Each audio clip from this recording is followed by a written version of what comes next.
Bonjour.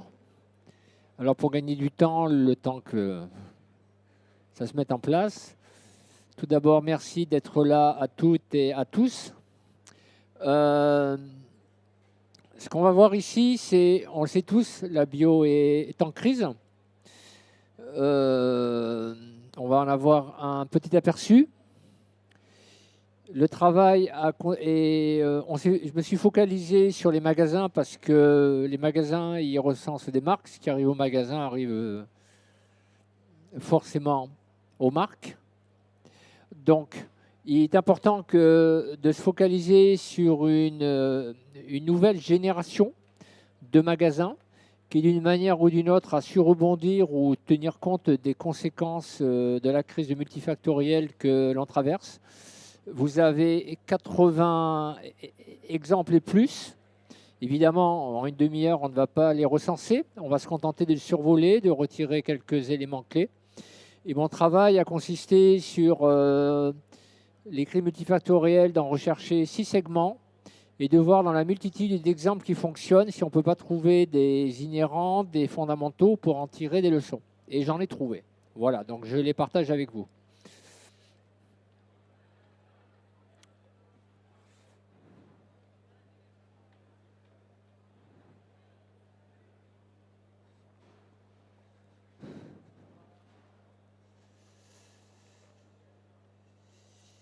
Une des causes des crises, c'est qu'en fait, le consommateur, fondamentalement, a évolué plus vite que ce que les magasins bio ont cru voir.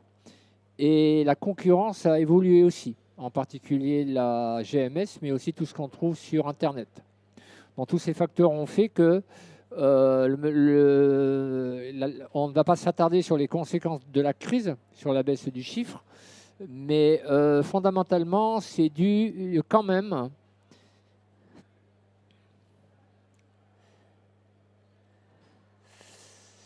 sur un point de vente qui, dans l'ensemble, évidemment, en dehors des marques, est devenu plus rapidement qu'on l'a cru vieillissant. Donc là, je vais partir d'un constat. Quand on oublie qu'il y a des produits bio, quand on regarde la structure d'un magasin bio Bobec classique, il faut toujours partir sur les fondamentaux. Eh bien, on s'aperçoit que c'est la copie d'une GMS. Il y a des vitrines, on rentre, il y a des tiroirs caisses, il y a des linéaires. Vous enlevez les produits de la GMS et vous mettez des produits bio, et vous avez donc un magasin bio. Ça, c'est un premier constat. C'est une première analyse. C'est-à-dire, qu'est-ce qui se passe? Après, on se dit sur ce modèle de la GMS, et on va voir ce que fait la GMS. Ben, ce modèle-là, la GMS est en train de l'abandonner dans différents formats. Et la bio ne s'interroge pas vraiment sur cette structure. Elle va s'interroger sur son engagement. Le fait que la GMS la copie, elle va renforcer la consigne et tout. Tout ça, bien sûr, c'est très bien, il faut le faire. Mais la structure du magasin même, la manière dont il est pensé, non. Alors que la GMS elle-même qui a inventé ce modèle le fait. Donc, ça, c'est une petite enquête que j'ai menée. Un autre truc, c'est qu'il faut bien distinguer que la bio, là, je vous fais grâce des détails, on n'a pas le temps, il y a toujours une confiance. Donc le problème, ce n'est pas la confiance dans la bio. Souvent, on me dit, je ne comprends pas, les gens, ils ont confiance en la bio. Le problème, c'est un manque de désirabilité. Je vais prendre une petite métaphore. Imaginez que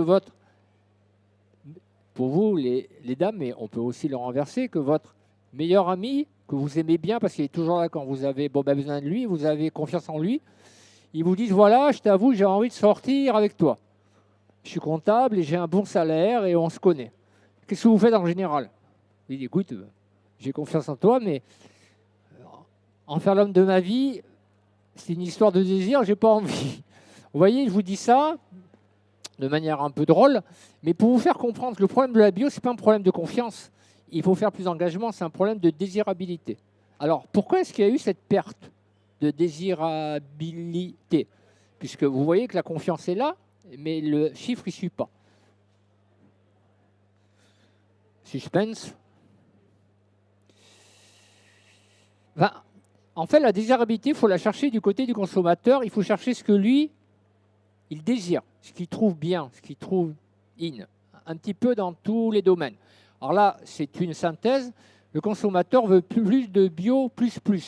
Vous allez me dire, mais la bio, c'est bien. Mais quand on compare la bio, par exemple, dans le domaine du bien-être animal un label rouge, ça se tient à pas grand-chose. Est-ce qu'il y a de la RSE dans la bio? Non. Il y a Bioaide à côté. Est-ce qu'il y a du bioéquitable? Non. Il faut un label à côté. Est-ce qu'il y a du locavorisme? Non, il n'y a que 15% de label. Donc vous voyez, quand on commence à creuser, on s'aperçoit que la bio plus est liée sans y être. Après, il y a l'aliment nu. C'est ce qu'on va voir. C'est un grand domaine. La bio a vendu et vend encore jusqu'à présent des aliments dans des emballages. Évidemment, il y a du vrac, il y a des légumes, mais fondamentalement, ça pense à emballage. Quelque part, il y a un problème. L'aliment nu, c'est l'aliment qui se vend sans emballage. Après, il y a le nouveau locavoris que j'ai détaillé dans une autre session de biotendance que vous pouvez trouver demain. Donc, je ne vais pas trop m'attarder sur le sujet. Je vous l'ai déjà dit, le locavorisme, c'est bien, mais avec 15% de produits locaux, quand c'est devenu une valeur forte, il y a une forte désirabilité dans le locavorisme, c'est le terroir, la proximité. Et ben, là aussi, ça gratte. Plus de relationnel, on le sait tous. Un magasin bio, quand vous rentrez, il y a un bonjour de politesse et c'est tout. Bon, il y a des efforts qui sont faits. Quand même, il y a des naturopathes, mais bon. Plus de légèreté, ça, et on va le voir ce que ça signifie. La bio ne devrait plus être, je vous fais un petit teasing, un vendeur de produits, ça devrait être un vendeur de solutions de vie. Je te vends ça, je te vends des cours, je te vends de l'accompagnement, je te vends du suivi, je te vends du coaching, du service, plein de choses. Et ce qui manque peut-être à la bio, parce que la bio, on l'a très longtemps, pendant quasi 10 à même 20 ans, tous les modèles, c'était la bio. Et peut-être, ça c'est une question que je pose, est-ce que quand on est un modèle, que dès qu'on pense innovation, on pense bio, et ça n'empêche pas les autres de faire des choses et qui arrivent, là, est-ce qu'on est aussi innovant qu'on le prétend? Alors, ça, c'est un constat. Ici, en temps de crise, je vous montre 10 petits nuages qui ont commencé à pousser, en gros, suivant chacun d'eux, vers les années 2015. Il y a eu un shift dans les années 2015. Il y a eu la venue de la GMS qui a commencé à fourbir ses armes. Il y a eu le digital que la GMS a commencé à construire. Elle avait du rapide. Elle a construit un fort écosystème. Il y a eu le Locamoris qui, l'air de rien, a poussé. Comme il ne poussait pas dans les magasins bio historiques, il a poussé dans les fameuses EAP, les épiceries alternatives de proximité. Il y a eu un relationnel humain, parce qu'on a très souvent dit, et j'ai d'ailleurs été le premier dans les années 2000 à dire qu'il y avait le retour du vendeur dans les magasins bio. Seul problème, je le disais, en 2005 et en 2022, il y en avait moins encore. Donc au lieu de progresser, ça a stagné et ça a légèrement régressé. Donc, tout ça, et vous en avez d'autres, il y a aussi des missions. Quand vous interrogez un magasin bio, vous dites, c'est quoi ta vocation? Je suis un magasin bio, je vends de l'épicerie, j'ai longtemps eu du cosmétique. Maintenant, bien sûr, il y a le vrac. Il y a l'entretien qui est intéressant. Il y a la cosmétique, je ne sais pas trop quoi faire avec. Il faut que je mette un parquet en bois pour le valoriser. Et c'est tout. Après, quand on dit, mais tu ne fais pas du jardin? C'est compliqué, il faut de la surface. Tu ne fais pas de l'animalerie? Pourquoi? Or, on s'aperçoit que le client, quand il achète, il met tout sur un certain point en fait d'importance. Tout ça, ça a vieilli. Et c'est surtout peut-être le plus important, ce n'est pas un spécialiste de la santé, ça reste un épicier. Et on va voir qu'en fait, le client, dans le cas des magasins bio, il ne veut plus aller dans une épicerie. Bref. Ces diapositives, je suis obligé de les survoler très rapidement. Elles sont à votre disposition. Je vous recommande de prendre le temps. Et bien sûr, si vous ne pouvez pas attendre, elles seront téléchargées sur le site Biolinéaire dans quelques jours. Vous me donnez votre carte et je vous les remettrai avant. Voilà. Alors évidemment, il y a un problème de marque. C'est ce qu'on va voir. Il y a trop de marques trop généralistes. Ça manque de petites marques alternatives que les jeunes générations aiment bien. Ce qu'on appelle le phénomène aux États-Unis de curation. Des marques toutes petites qu'on ne connaît pas. Ce qui pose des problèmes de référencement, de logistique et tout. Mais c'est pour ça que ça freine des pieds dans les magasins bio. Mais voilà, évidemment, il y a la filière zéro conception, d'éco-conception. La bio se débrouille pas trop mal, mais les concurrents aussi. Donc voilà. Il y a bien sûr le point faible de la bio qui commence à se remuer, mais c'est pas trop ça encore. À 17h, j'ai un truc sur le sujet. il y a une logistique qui est directement liée au locavorisme et bien sûr des nouveaux modèles économiques. Alors là, par contre, la bio, c'est le terrain incognita pour l'instant, hein. Donc ça, c'est 10 nuages qui ont commencé à pousser en 2010, en 2015, grosso modo, qui sont arrivés. Et quand 10 petits nuages arrivent en même temps, il se passe quoi? Ça s'appelle une tempête. Alors, il y a eu des causes multiples. Tenez, par exemple, si la bio, les enseignes avaient eu des sites Internet, on aurait mieux résisté à la crise de Covid. C'est tout bête. Le problème, c'est que quand un client part à aller chercher dans un site des gens qui ont des sites, eh ben, c'est difficile qu'ils reviennent. Ou en tout cas, ça n'augmente pas les chances. C'est un exemple parmi d'autres.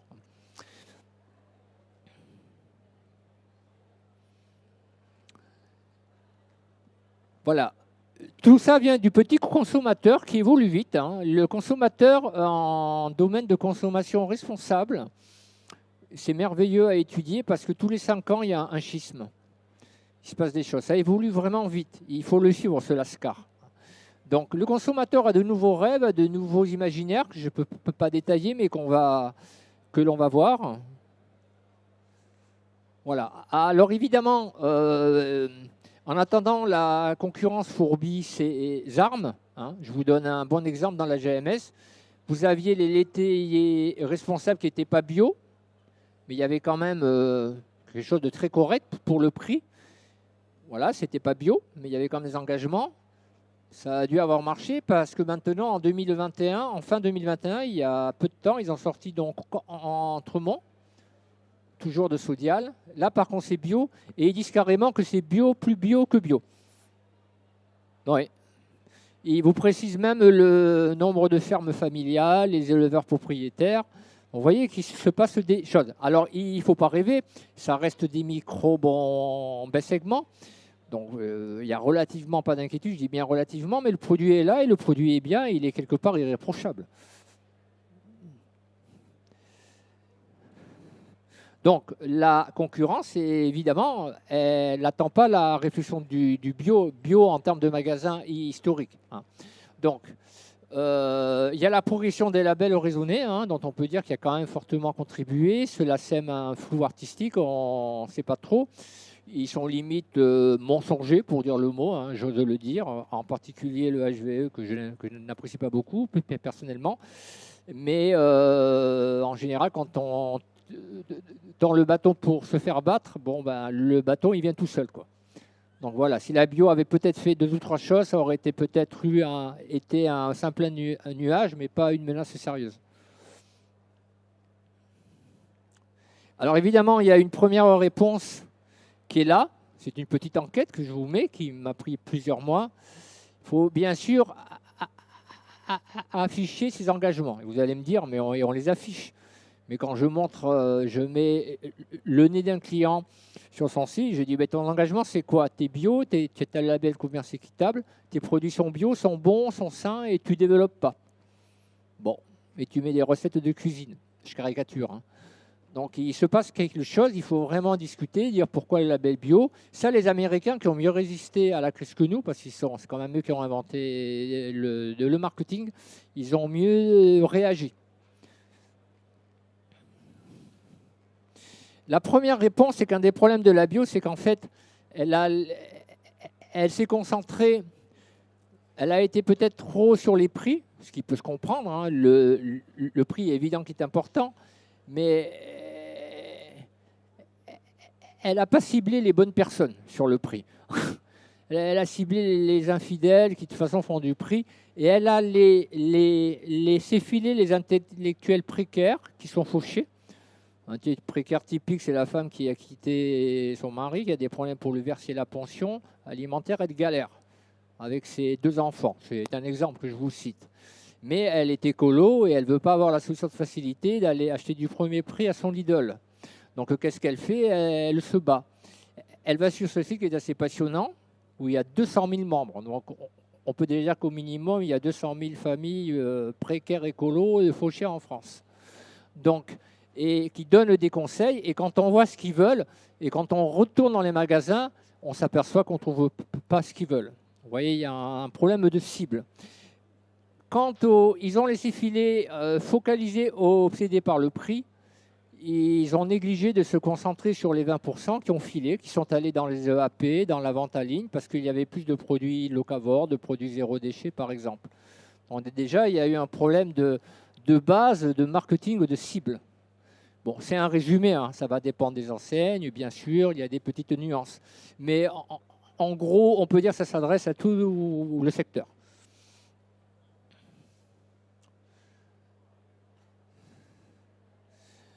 Voilà, les USA ont beaucoup mieux réagi en la crise parce que quand la Covid est arrivée en 2021, vous savez ce qui s'est passé en 2020 ? En 2021, ils ont changé tous les packs, toute la communication.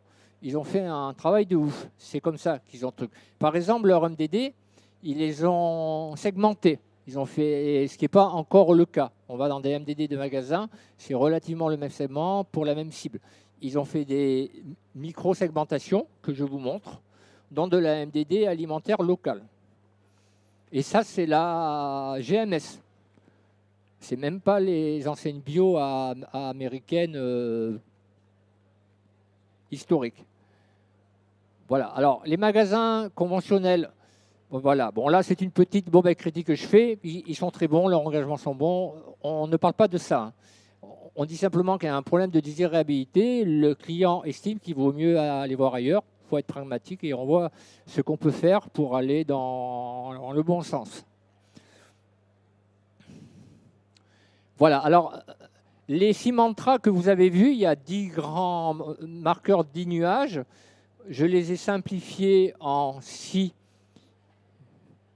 tendances fortes qui sont ici et on les explore rapidement ensemble. Voilà, ce qui s'est passé dans le nouveau consommateur, c'est qu'au début, bio, ça lui suffisait. Mais maintenant, il veut de la RSE. Alors, ça va dépendre du consommateur, plus ou moins donc averti. Mais en gros, si je suis provocant, je vais dans un petit bar de quartier, je demande à un pilier de bar qui a son apéro à 8 h du matin. Je l'ai fait, cet exercice. En gros, la moitié des mots, il comprend. Et je suis vraiment allé au ras des pâquerettes. Donc, alors ça, si j'avais fait ça il y a 5 ans, il aurait fallu que j'aille à Natexpo dans un salon professionnel pour avoir des avis. Même le français moyen, ce n'était pas question. Tout ça, ça s'est passé en 7 ans. Vous avez eu la vitesse. Ça va très vite. Donc, ces enjeux, il faut les intégrer. Alors, il y a des marques, des petites startups, des petites marques qui les intègrent très bien, qui réagissent très bien et qui savent dire ce qu'il faut dire. Qui ne se contentent pas d'afficher le label bio. Vous voyez, vous remarquerez le label bio, ils en parlent.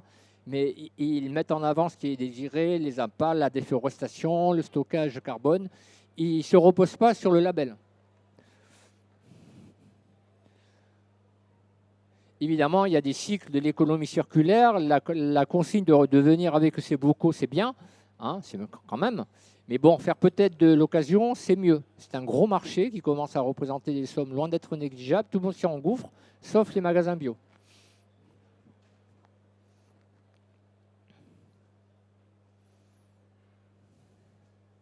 Alors, ça, c'est en termes de bio plus, d'exigence de ce qu'on veut. Maintenant, si on va dans le deuxième grand marqueur, c'est l'aliment nu. Alors, qu'est-ce que c'est que l'aliment nu? C'est simple.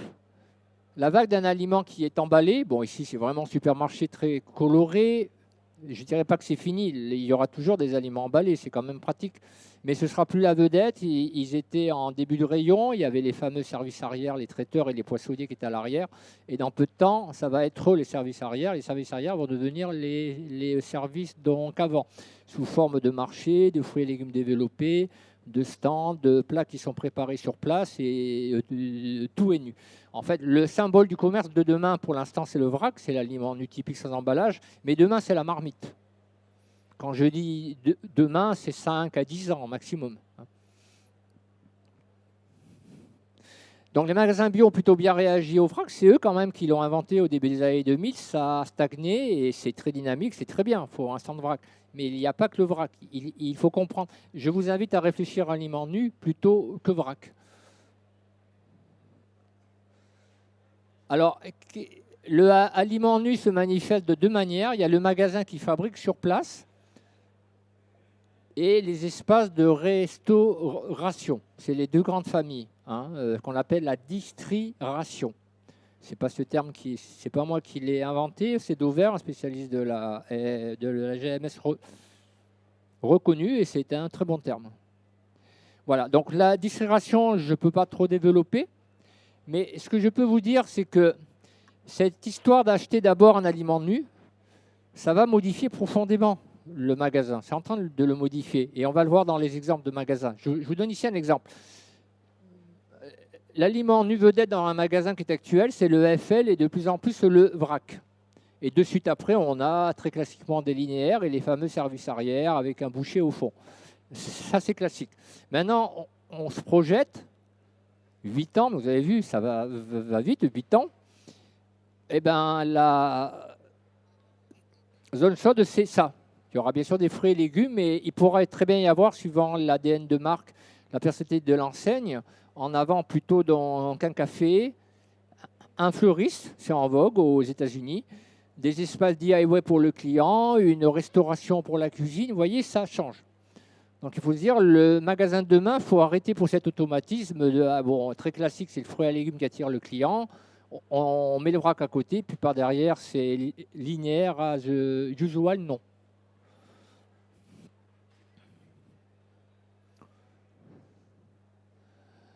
Voilà, alors ça, je ne m'attarde pas, par manque de temps, c'est passionnant. Alors, ce qui se passe, la GMS, elle a compris que les grands frais, je ne sais pas si vous connaissez cette enseigne-là, c'est eux qui ont inventé en 2007 le concept de marché. En fait, ils n'ont rien inventé, ils ont pris un marché couvert, on va dire, public, et ils l'ont privatisé. Ils en ont fait un marché à eux. Petit à petit, 10 ans plus tard, comme ils grossissaient, il y a eu des petits challengers, et la GMS a commencé à comprendre qu'elle était en train de rater un truc. Donc, il s'est passé en début 2022 une petite révolution. Les 61 hyper géants en un an, c'est pas rien. Ben, ça copie grand frais. Ça veut dire quoi, ça? Ben, ça veut dire qu'il n'y a plus de linéaire. Il y en a, mais ils sont minoritaires, ils sont mis au fond. On a l'impression de rentrer dans son petit marché quand on fait ses courses le dimanche, dans son vrai marché public, dans ses halles couvertes. Donc ça, c'est une petite révolution. Ça veut dire qu'il faut que les magasins ils arrêtent de faire des linéaires, de mettre en avant l'aliment nu, l'aliment qui est cuisiné, qui a des odeurs et des senteurs, de reproduire un marché. En fait. Donc ça, c'est ce qu'on appelle en prospective un signal faible qui est en train de devenir un signal fort. Donc une info qui a l'air de rien, mais quand on la décode, elle a de lourdes conséquences stratégiques. Alors évidemment, on va me dire, ce qu'on m'a critiqué, on m'a fait oui, mais c'est bien, ça demande des gens particuliers qui ont des moyens. Non, parce qu'en fait, ce qui est passionnant, c'est que ce système de distribution, on le trouve ici en premier prix. Donc en Leclerc classique et en Supeco, qui est le concept soft discount pour concurrencer donc Lidl et tout, et consorts. Et ben, les derniers Supeco qui viennent du Brésil qui sont là, ben, c'est du marché. Pas cher, avec moins d'exigences, mais le principe est là. Donc c'est vraiment la fin du linéaire. Là, vous avez une clé. Un magasin de demain, il faut penser à aliment nu, il ne faut pas penser linéaire. Voilà, je vous invite à voir ces trucs à Paris. Il y en a pas mal qui sont de Paris. Vous voyez, vous avez un exemple très simple. C'est des petits concept stores que teste souvent Monop de Casino. Et puis quand ça fonctionne, c'est décliné. Celui-là fonctionne plutôt bien. Voilà, c'est une épicerie de quartier, un commerce de proximité. Et puis quand on rentre, il y a des micro-marques, des marques jeunes. Il n'y a pas des marques installées historiques. Et on tombe sur un espace de cuisine, de la cuisine rapide. Vous voyez, c'est la nouvelle zone chaude qui est mise en application. Alors vous allez me dire, est-ce que c'est franco-français comme phénomène? Non. Quand on commence à gratter, on s'aperçoit que dans toutes les tailles, que ce soit les magasins bio ou les GMS, en Allemagne, aux États-Unis et en Suisse, eh ben, tous ils adoptent ces gros principes, dont certains sont encore plus innovants que d'autres. Voilà, là vous avez un exemple que j'aime bien, c'est Fresh Bon Ben Market, c'est l'espèce du grand frais américain, qui était assez classique. Quand vous rentrez, vous avez une énorme cuisine Bon Ben centrale, et énormément de produits sont faits sur place. Si vous êtes une marque, c'est quand même important ça. Parce que pour l'instant, une marque, son défi est de proposer du vrac. C'est le gros truc. Et c'est bien, hein, c'est une très bonne chose. Mais dans pas longtemps, quand on aura réglé ce problème, il faudra que la marque elle réfléchisse à se dire oui, mais ils sont en train de fabriquer les produits, les pâtes, les sauces tomates, les tartinables, ils sont en train de les faire à ma place. Ils sont en train de prendre mon boulot, quoi. Alors je fais quoi, moi? Vous voyez, c'est intéressant. Il y a des solutions hein, qui ne seront pas développées ici. Faire par exemple une chaîne de dark, store, de dark kitchen avec livraison de repas. Vous voyez, il y a des choses qui vont bouger vite. Mais pour l'instant, c'est donc un constat. Et voilà. Alors là, ce qui est intéressant, par exemple, ici, il fait quand même 3700 mètres carrés. Hein. C'est un petit type, c'est un gros super ou un petit hyper. 80% de l'offre est ultra fraîche et fabriquée sur place. C'est énorme. Et même lui, qui est la grosse locomotive, qui est l'équivalent, c'est un mélange d'épicerie fine et de Carrefour. Il lance des concept stores à la true. Vous voyez maintenant, ils ont remplacé les vendeurs par des cuisiniers. Donc, ça vous dit l'image subliminale que la GMS renvoie.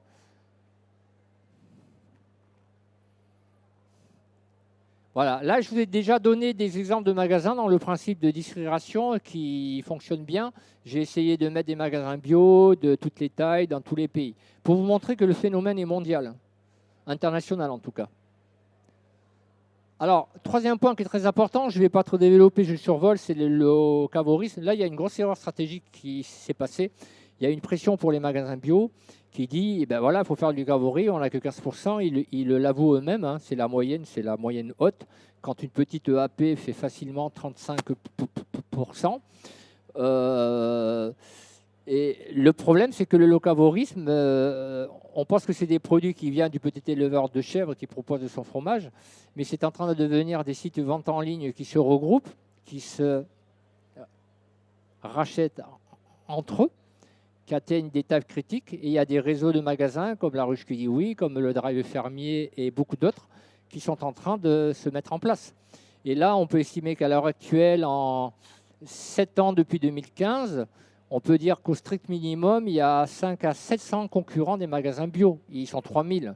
Ils étaient 10 fois moins donc en 7 ans. Donc en fait, c'est ce qu'on appelle une courbe algorithmique d'évolution. Si rien n'est fait, vous savez ce qui va se passer? Voilà, effet tenaille. Voilà, ici ça vous donne, vous voyez, 500 plus 300, 330 au minimum. C'est un peu compliqué à calculer, mais c'est simplement pour avoir des chiffres de base. Alors évidemment, vous avez des exemples de magasins dans cet aspect de locavore qui sont intéressants. Vous voyez, celui-là que j'aime bien, 16 magasins de producteurs. Ce qui est original, ce sont des producteurs et des artisans qui s'unissent. Très classiquement, le magasin fermé, ce ne sont que des producteurs. Hein, maintenant, ces artisans qui s'unissent, un qui va fabriquer pour l'autre. Il y a du bio et du non bio. C'est de saison, c'est 0-100 km. Et ça marche plutôt bien et c'est en train de se développer. Vous avez vu le magasin, il fait vraiment EAP. Hein. Il fait petit épicerie de village. Le Grappe à Lyon, justement, je suis à Lyon, pour ça que je l'ai mis, qui est très intéressant. Il pourrait pousser plus loin parce qu'ils ont de l'or dans les mains. Ils ont une synergie géniale d'épiciers, de transformateurs, de producteurs. Ils ont une expertise en micro-logistique, l'art de gérer les produits locaux. Ils ont peut-être des points faibles en digitalisation, mais ça vous donne une idée que le local, c'est en train de devenir en fait une filière agroalimentaire complète de la distributeur, des grossistes, des producteurs qui s'unissent pour fabriquer du local sur un territoire. Vous voyez qu'on est très loin du petit éleveur de chèvres qui fait là, oui, bah, les clients en veulent, mais c'est compliqué. Évidemment, ce phénomène est international et on le trouve partout. Je vous encourage à lire dans les détails, il y a des petites spécificités qui sont intéressantes. Voilà. Un exemple que j'aime bien, c'est Terreur d'avenir, qui ne se proclame pas bio parce qu'il estime qu'il est supérieur au bio. Bon. Voilà, parce qu'il dit qu'il a des critères, il surveille, il se prétend paysan. Il dit que dans la bio, il y a des producteurs certifiés. Il dit qu'eux, ils ont des paysans avec des valeurs. Alors, on n'est pas là pour dire s'ils ont tort, s'ils ont raison, mais c'est un discours qui semble marcher parce qu'il se développe bien. Donc, eux, leur spécificité, c'est qu'ils ont des magasins moches. Ils sont en train de les rendre plus élégants. Ils sont en train de faire un virage, mais jusqu'à présent, on avait l'impression de faire ces courses en 1947, à une époque de disette. Mais ça fonctionne parce que ça faisait très authentique et leurs produits sont bons. Ils innovent, ils viennent de créer, ils arrêtent de faire, enfin, c'est pas qu'ils arrêtent, mais ils viennent d'ouvrir leur premier marché à eux, un peu comme Grand Frais, mais en sauce bio paysanne. Donc donner la sensation d'un vrai marché avec des petits producteurs. Ça c'est original, je vous recommande de le voir.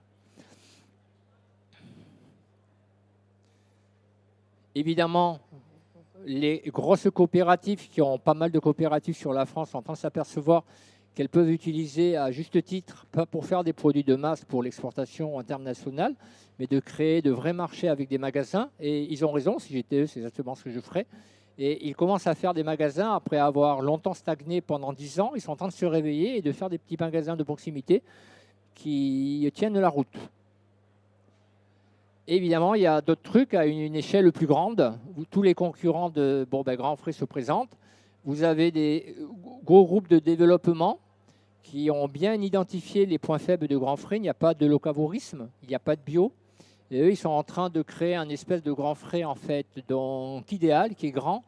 Il y a tout, il y a l'ambiance marché, il y a bio, et c'est super local. Alors, quand vous voyez ça, pour l'instant, ça va sortir en 2023. Sur le papier, ils ont compris, il faut voir ce que ça va donner quand même, en théorie. Il peut y avoir des mauvaises applications. Mais là, les magasins bio, ça va chauffer.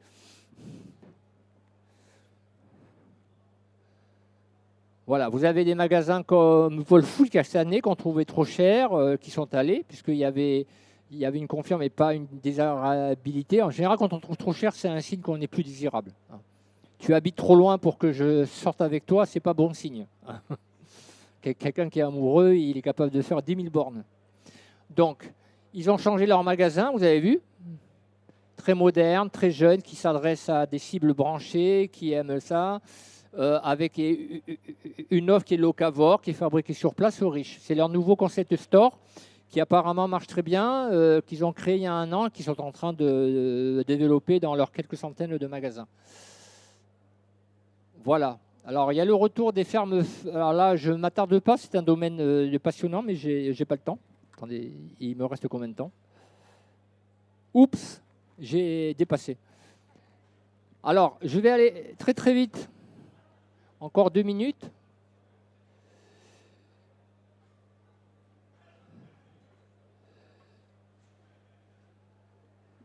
Je vais vous montrer 2 exemples en quelques minutes de magasins que j'apprécie beaucoup. Oui, ça c'est quand même important. C'est bien de dire qu'on veut changer le monde quand elle a plein d'ailes, les produits sont sains, mais quand vous allez faire vos courses, ça c'est des photos que j'ai prises moi ou qui sont prises sur Internet, regardez ce que votre œil voit.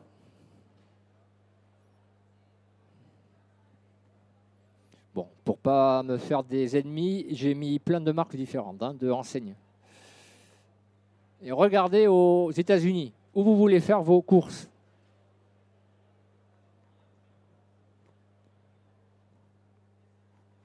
C'est quand même plus sympa, non? Donc, il y a un problème de désirabilité qui est aussi dans le design.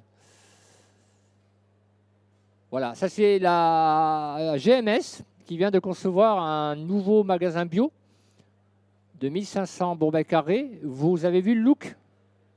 Ça en jette. C'est la GMS. Les produits sont bio, ils sont locavores. Vous avez vu le site là? Il y a une ambiance ben marché. Ils ont bien compris les marqueurs que je vous explique. Il y a du truc sur les toits, il y a du recyclage d'eau. Bon voilà, pour l'instant c'est un concept de store. C'est très classique, on en fait un, puis si ça marche, on décline. Apparemment, il marche très bien. Voilà. Un exemple que j'aime bien chez Biocoop, qui est une enseigne qui a su faire des innovations, qui n'a peut-être pas su les faire fructifier, mais c'est quand même un innovateur à la base. C'est plus un problème de les entretenir. Mais voilà, ça c'est un dernier Biocop à Séverné que je trouve sympa parce que vous avez vu déjà les coloris, ça s'adresse aux moins de 35 ans avec des nouveaux marques, des nouveaux designs. C'est quand même plus sympa. Donc, ils ont un programme de 16 pages aux gens pour faire de la méditation, du shiatsu, du fast cooking, des jus healthy, des choses très modernes qui vont beaucoup plus que la simple recette de cuisine et le gigot de agneau bio, quoi. Donc ils ont compris et d'après là, ils ont capté une nouvelle clientèle, donc plus jeune, que la bio a perdu, les moins de 35 ans, branchés. Et donc ça, c'est bon signe. C'est un exemple que j'aime bien.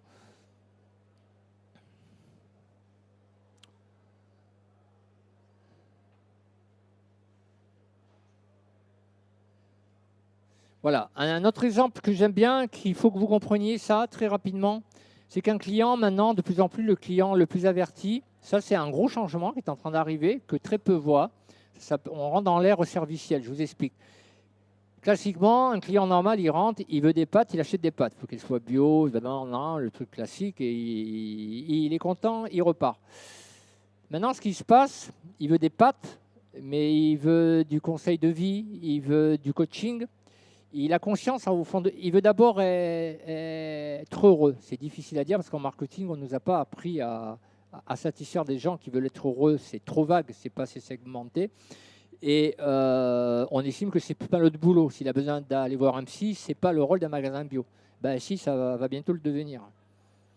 Donc, il veut des conseils, des blogs sur des exercices. Il veut qu'on l'apprenne à manager son stress avec des téléconsultations sur Internet ou privé, dont certaines sont gratuites et d'autres à un certain niveau, donc payantes. Ça se transforme en nouveau modèle économique. Donc ça, c'est une clé qu'il faut comprendre. Le client, de plus en plus, il veut acheter tout un système qui puise à la carte, qui n'est pas forcément qu'un produit. Ça peut être des conseils, du coaching, des services, etc., divers et variés, parce qu'il veut être heureux. Là, je parle du client plus averti, qui est typique des enseignes bio historiques.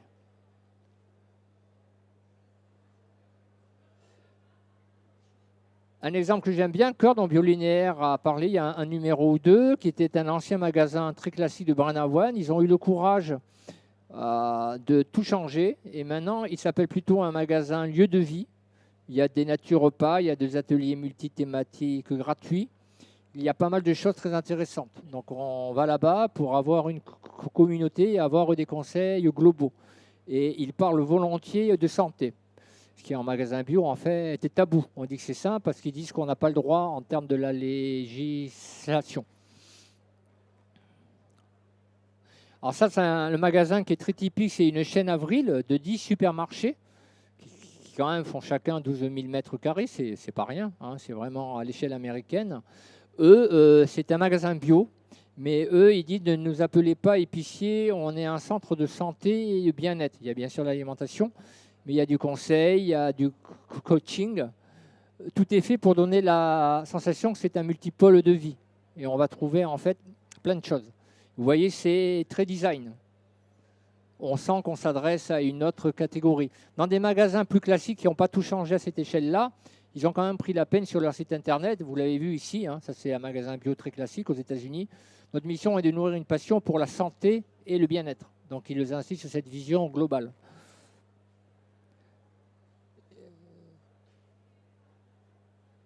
Voilà, c'est ce que je veux vous montrer, plus que 2 diapos si vous avez de la patience. Ça, c'est la structure d'un magasin bio classique. D'abord épicier, depuis très longtemps un rayon complément et cosmétique. Il y a l'entretien qui monte et le vrac, bien sûr. Mais bon, fondamentalement, c'est ça. Et on est d'abord quand même en cœur de métier, un épicier. Ça, quand on creuse les 80 exemples, on s'aperçoit vite que cette vocation, c'est plus ça. Ça devient plus un rayon qu'une vocation. C'est-à-dire que maintenant, le magasin de demain, quand je dis demain, c'est 2030, c'est 8 ans. Hein. Il est déjà en construction. Vous l'avez vu, il y a la première génération. Les générations qui innovent ont à peu près toujours 10 ans d'avance. Donc il suffit de les identifier et vous avez votre feuille de route sur 10 ans. Donc c'est d'abord un lieu de bien-être, un petit peu comme le magasin Avril. où on trouve une zone très, très variée et on trouve des nouveaux espaces qui n'existent pas à l'heure actuelle, des animaleries, de la jardininerie, des espaces de jeu et bien sûr de l'occasion. Ça, c'est complètement pas normal qu'il n'y ait pas encore d'initiative de ce côté-là. Alors maintenant, je me focalise sur un. Vous voyez qu'il y en a plein, il y en a quand même 80. Ils sont tous très intéressants. Celui-là est intéressant, je n'ai pas le temps parce que c'est des vieux de la vieille qui sont là, qui ont su évoluer et tenir compte. Preuve qu'il n'y a pas de fatalisme. Même si on est d'anciens, qu'on n'a pas tout compris et qu'on fait ce qu'il faut, ben, on arrive bien à aller dans la bonne direction comme les autres. Voilà, ça c'est un exemple que j'aime bien, c'est Foxtrot. C'est un magasin qui est né en 2014, un développement relativement lent parce qu'ils n'avaient pas d'argent à cette époque-là, en 9 ans. Ils ont 20 magasins en 2022, ils se développent très vite parce qu'ils ont trouvé la formule Bombay gagnante. Et on peut estimer que c'est la nouvelle génération de magasins de proximité. Pour les États-Unis, ils sont très petits, 150 à 300 mètres carrés. C'est comme si nous, et on disait 33 mètres carrés, vous voyez. Donc c'est vraiment proxy. C'est assez remarquable. Ils ont 30% de MDD. Ils n'ont que des marques locales et une poignée de marques nationales. Le fameux phénomène de curation. En fait, dans la nouvelle génération de magasins, en gros, il n'y a plus de marques nationales. Il y en a beaucoup moins. On a des micro-marques, des marques qui sont ancrées sur une région. Donc à chaque fois qu'on tombe sur un magasin qui fonctionne et qu'on étudie l'offre, alors ça c'est un dénominateur commun, il y a de la MDD, donc il y a les bio qui disent, vous voyez, j'avais raison de faire la MDD. Mais ça, quand on étudie leur MDD, ça n'a pas grand-chose à voir avec la MDD un peu poussive et très classique que faisaient les GMS dans les années 80. Elle est fine, elle est segmentée, elle est locale, etc. Et bien sûr, quand on leur demande si c'est des épiciers, eux, ils ne répondent pas qu'ils font du well-being, le bien-être. Ils disent que c'est d'abord des géodateurs. C'est des gens qui raisonnent en fait en KPI, en raisonnement digital. Donc c'est vraiment la génération de la digitalisation qui savent vendre en ligne. Et d'ailleurs, ils ont 50% de chiffre d'affaires en ligne et là. Donc vous voyez, ça vous donne des clés. Que le digital, bien au contraire, il ne tue pas le magasin physique, il le valorise. On ne peut pas vivre que chez soi devant un écran, c'est quand même évident. Mais en même temps, si vous n'avez pas de digital, il vous manque une jambe aussi. Donc il faut avoir les deux et le problème est réglé. Voilà. Un que j'aime bien, vous voyez, eux, Grossard, il date de 2014, il se développe aussi pas mal. Leur vocation, c'est d'être des éditeurs de logiciels. C'est-à-dire quand ils font une innovation, ils créent un logiciel qui génère des ventes. Ce qui ne les empêche pas d'avoir aussi de la convivialité, plein de choses très intéressantes, la livraison de repas et tout. Ils ont tout aussi compris. Voilà, je suis désolé pour le petit temps. Il manquait aussi plein de choses, mais les supports sont à votre disposition. Et je vous remercie. Et il y a encore 3 autres, si ça vous intéresse, à partir de demain, sur le well-being, cette promesse aspirationnelle de mieux-être que je détaille, le locavorisme et, voilà, je me suis trompé, c'est la digitalisation. Voilà. Je vous remercie pour votre écoute. En espérant que tout ça vous soit utile. Voilà. Pendant 5 minutes, je suis à votre disposition. Si vous avez des questions, me déposez votre casque si vous voulez les avoir au plus vite.